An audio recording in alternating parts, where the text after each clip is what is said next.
Hello viewers, நான் உங்க பானுமா பேசுறேன். இன்னைக்கு நம்ம வாழைக்காய் வச்சு ஒரு குழம்பு வைக்க போறோம். கிரேவின்னு சொல்லலாம், குழம்புன்னு சொல்லிக்கலாம்.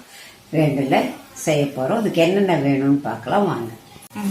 பாருங்க, ஒரு பெரிய வாழைக்காய், ஒரு சின்ன வாழைக்காய் தான் எங்கிட்ட இருந்தது. அதை வேக வச்சு தோல் உரிச்சு எடுத்து வச்சிருக்கேன். இது 2 வெங்காயத்தை அரைச்சி வச்சிருக்கேன். இது 2 தக்காளி, பெரிய தக்காளியா அரைச்சி எடுத்து வச்சிருக்கேன். இதுல தேங்காய், சோம்பு, இது 2ஐயும் அரைச்சி எடுத்து வச்சிருக்கேன். இது தாளிக்கிறதுக்கு வெங்காயம் கட் பண்ணி வச்சிருக்கேன். இதுல கொஞ்சோண்டு சோம்பு, 2 மிளகு, சீரகம், பட்டை, கிராம்பு தாளிக்கிறதுக்கு எடுத்து வச்சிருக்கேன். கரம் மசாலா கொஞ்சம், கொத்தமல்லி தூள் கொஞ்சம், சாம்பார் பொடி கொஞ்சம், ஒரு ஸ்பூன் வரமிளகாத்தூள் இதை எடுத்து வச்சிருக்கேன் தாளிக்கிறதுக்கு.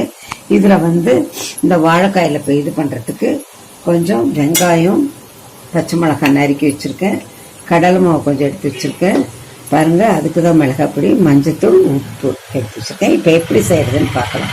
இந்த வாழைக்காய் நம்ம நல்லா மசிச்சு விட்டுக்கலாம். ஒரு மத்தை வச்சு மசிச்சுக்கலாம். என்கிட்ட மேஷர் இல்லை, அதனால நான் மத்தை வச்சு மசிச்சுக்கிறேன். என்கிட்ட இருக்கிறத இதுதான், இருக்கிறத வச்சு நான் இதை மசிச்சுக்கிறேன். நல்லா மசிச்சுக்கிறேன். எண்ணெய் வச்சிருக்கேன், கொஞ்சமாக தான் வச்சிருக்கோம். இன்னும் நிறைய இல்லை, கொஞ்சம் வாழைக்காய் கம்மியாக இருக்கிறனால கொஞ்சமாக தான் வச்சிருக்கேன். இப்போ அதுக்கு அடுத்து நம்ம என்ன பண்ணலாம்னு பார்க்கலாம். வாழைக்காய் மசிச்சு வச்சிருக்கோம் இல்லையா, அதில் இந்த கடலை மாவு 4 ஸ்பூன் வச்சிருக்கேன். கடலை மாவை அதில் போட்டுக்கிறோம். வரமிளகாத்தூள் கொஞ்சம் போட்டுக்கிறோம். உப்பு போட்டுக்கிறோம், கொஞ்சம் அளவா போட்டுக்கோங்க. நறுக்கி வச்ச வெங்காயம், பச்சை மிளகாய் அதையும் போட்டுக்கிறோம். இப்போ நல்லா இதை நம்ம பிசைஞ்சுக்கலாம். பிசைஞ்சு வச்சிருக்கிற உருண்டை இருக்கு இல்லைங்களா, வாழைக்காய் அதெல்லாம் போட்டு பிசைஞ்சோம் இல்லைங்களா, அதை நம்ம சின்ன சின்ன உருண்டைகளாக உருட்டி வச்சுக்கலாம். நம்ம அழகாக ஒரு சின்ன சின்னதாக உருட்டி வச்சுருக்கோம். இப்போ ஒன்றொன்னா இதில் போட்டுக்கலாம். கொஞ்சம் அடுப்பை சின்னதாகவே வச்சுக்கலாம். நல்ல ப்ரௌன் கலராக பொன்னிறமாக வந்த உடனே எடுக்கணும். எண்ணெய் வடிச்சிட்டு எடுக்கலாம். இன்னொரு அடுப்பில் நம்ம வானல் வைக்கிறோம்.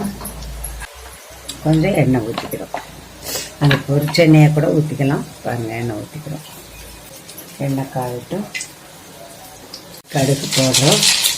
இந்த மிளகு, சோம்பு, பட்டை, கிராம்பு, சீரகம் இதையும் போடுறோம். இந்த கருவேப்பிலையும் போடுறோம். வெங்காயம் போடுறோம். வெங்காயம் வதங்கட்டும். இந்த பேஸ்ட்டை போடுறோம். வெங்காயத்தை ஊற்றி பச்சை வாசனை போகிற அளவுக்கு நம்ம வதக்கிக்கணும். வெங்காயம் அரைச்சி வச்சிருந்தோம் இல்லையா, அதை போட்டோம் இல்லையா, அது கொஞ்சம் நல்லா வதங்கணும். நல்லா வதக்கிக்கணும். அப்போதான் வெங்காயத்தோட பச்சை ஸ்மெல் போகும். கொத்தமல்லி தூள், கரம் மசாலா 2ஐயும் போடணும். திருப்பி ஒரு வடை போட்டுக்கிறோம். சாம்பார் தூள், மிளகாய் தூள் போட்டுக்கிறோம். மஞ்சத்தூள் போட்டுறோம். இப்போ நல்லா வதக்கிக்கணும். இதுக்கு வாசனை ஓரளவுக்கு வதக்கிக்கணும்.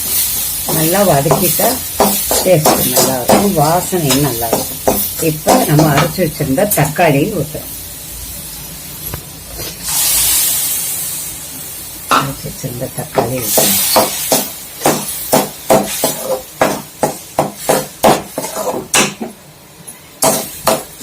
தக்காளி, வெங்காயம் எல்லாம் நல்லா வதங்கிருச்சு. இப்போ தேங்காய் ஒரு மூடி அரைச்சி வச்சிருக்கேன், அதையும் அதில் ஊற்றிடுறேன்.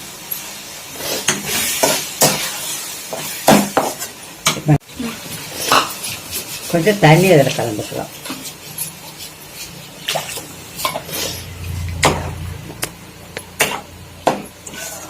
இன்னும் நல்லா கொதிக்கட்டும்.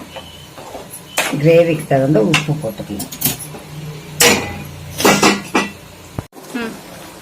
பாருங்க, நல்ல குழம்பு கொதிக்க ஆரம்பிச்சிருச்சு. இப்போ நம்ம பொரிச்சு வச்சோம் இல்லையா இந்த உருண்டைகள், இதை அப்படியே ஒவ்வொன்றா அதில் போடுறோம். கொஞ்சம் அடுப்பு சின்னது பண்ணிட்டு இந்த உருண்டைகள் பொரிச்சு வச்சிருந்தோம் இல்லையா நம்ம, அந்த உருண்டைகளை அதில் ஒன்றொன்னா போட்டுடணும். அதோட இதெல்லாம் அந்த உருண்டைக்குள்ள ஏறணும் இல்லையா, அந்த உப்பு காரம் அந்த டேஸ்ட் எல்லாம் ஏறும்போது சூப்பரா அருமையான வாழைக்காய் கிரேவி ரெடி. சுவையான வாழைக்காய் உருண்டை குழம்பு ரெடி. வாங்க எல்லாரும் சாப்பிட்டுட்டு டேஸ்ட் பார்த்துட்டு நீங்களும் பண்ணிட்டு கமெண்ட் பண்ணுங்க, ஷேர் பண்ணுங்க, சப்ஸ்கிரைப் பண்ணி பெல் பட்டன் அழுத்துங்க.